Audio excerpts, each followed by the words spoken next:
Mix by Subhash Yadav.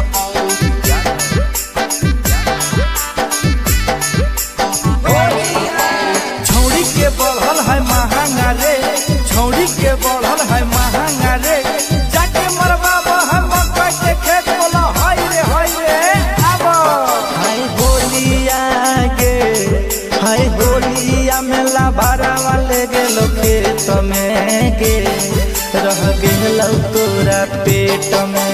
Holi में लाभारा वाले गेलो खेत में गे, रह गेलो तोरा पेट में। तीसिया के खेत हल लहरिया के खेत, हाय हाय सरसों के खेत गे, कल को तोरा महीने के डेट में गे, रह गेलो छौड़ी पेट में, रह गेलो छौड़ी पेट में, छौड़ी पेट में।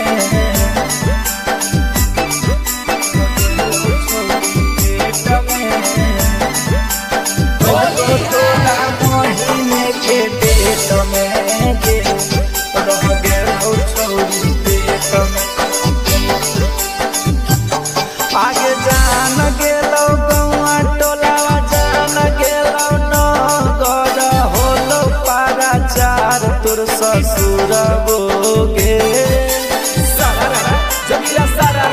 आगे तोरे कारणवा होलिया में बंद कैल कै छोड़े न चालू अपन कारखाना मांगे।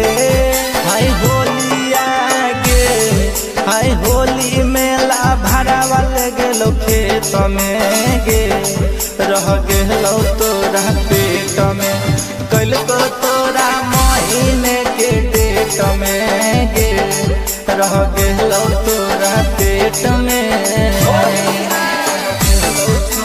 पेट में।